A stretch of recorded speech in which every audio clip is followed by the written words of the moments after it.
Hola chicos, espero que estén muy bien. A partir de ahora vamos a trabajar con esta modalidad que son videos de YouTube en los cuales nosotros vamos a tratar de explicar y ayudarlos a desarrollar la guía de mejor manera. En este caso a ustedes como segundo medio les toca la guía número 3, que es la continuación de la Primera Guerra Mundial, que fue lo último que alcanzamos a ver antes del inicio de esta pandemia. Para comenzar, quisiera decirles que a partir del término de la Primera Guerra Mundial y en el año 1919 se firma el Tratado de Versalles. En el Tratado de Versalles se castiga bruscamente al Imperio Alemán, al Imperio Austrohúngaro y al Imperio Otomano, culpabilizándolos por todos los daños causados durante la Primera Guerra Mundial. Es por ello que se establecen tres grandes condiciones de castigo para Alemania para no volver a repetir lo hecho ocurrido durante la Primera Guerra Mundial. Primero tenemos unas condiciones políticas, que son las cesiones de territorio alemán a Francia, a Polonia, a Bélgica y a Dinamarca.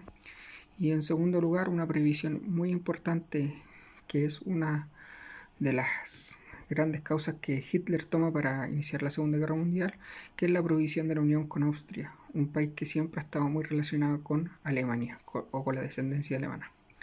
Además de ello, se disgrega el Imperio Austrohúngaro, la separación concreta en dos países, Austria y Hungría, a través de los tratados de Trianon y Saint-Germain.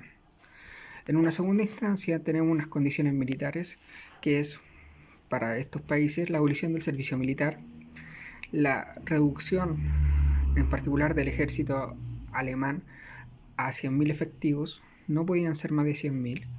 En tercer lugar, un desarme supervisado por la Sociedad de Naciones.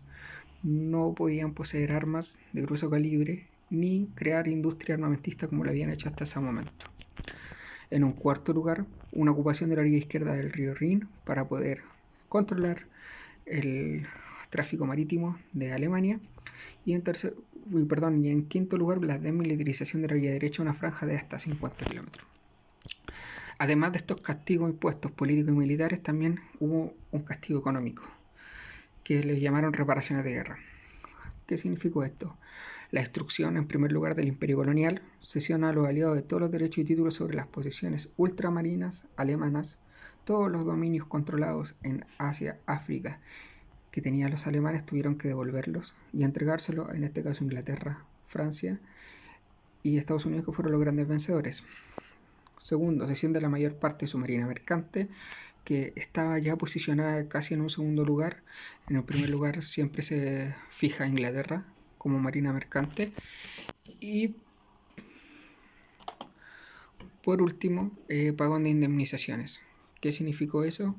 Cesión de las propiedades de Silesia, del Sarre y Alsacia y Lorena, y el pago de reparaciones por los efectos de la guerra de 65 millones de libras, que según algunos datos de los historiadores, Alemania recién en el año 2011 pudo pagar estas cantidades de cifra que para la época era irrisoria y que produjo una gran quiebra dentro de Alemania.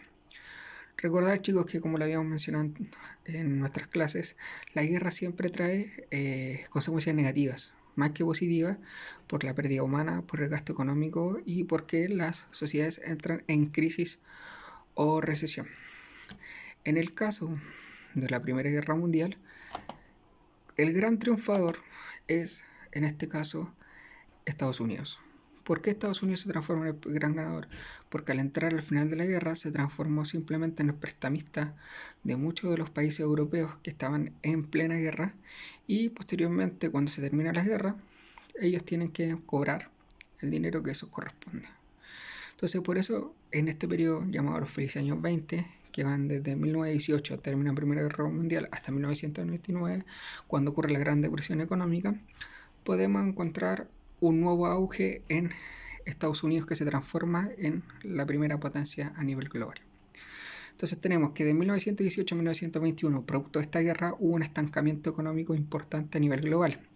Pero para Estados Unidos fue un desarrollo económico, transformándose en Estados Unidos como la primera potencia a nivel global y como la locomotora de la economía mundial, consolidando en su momento, en el momento de Estados Unidos, su segunda revolución industrial, que ya los ingleses la habían pasado y ya los alemanes la habían pasado, pero ellos comenzaron a activar su segunda gran revolución.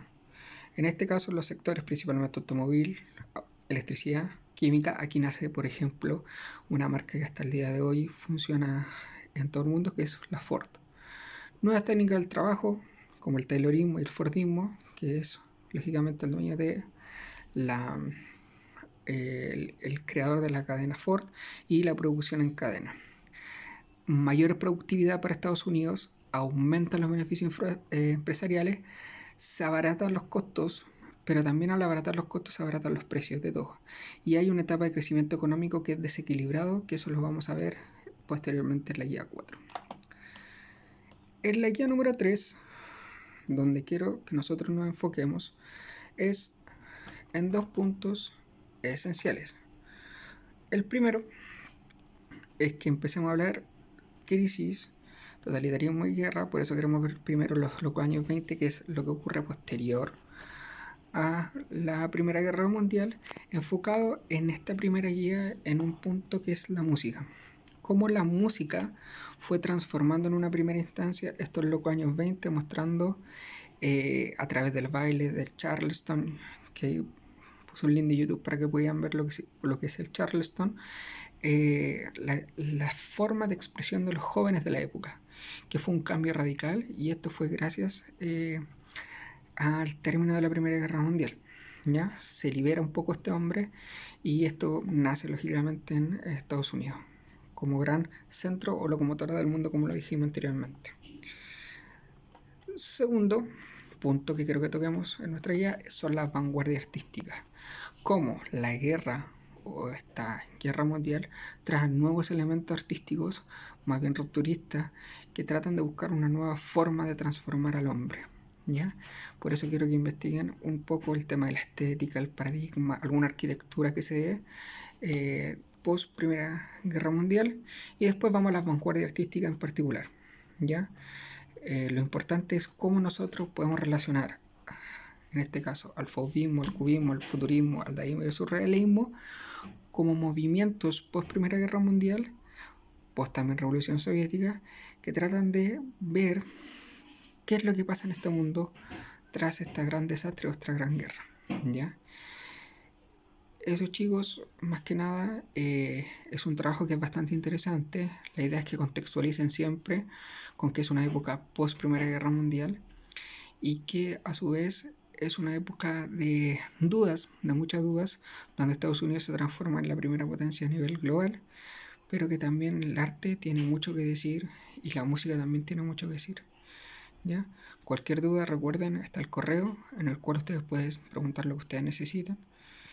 Y eso, chicos, espero que estén muy bien, que se cuidan y que puedan desarrollar la guía sin ningún problema. Gracias.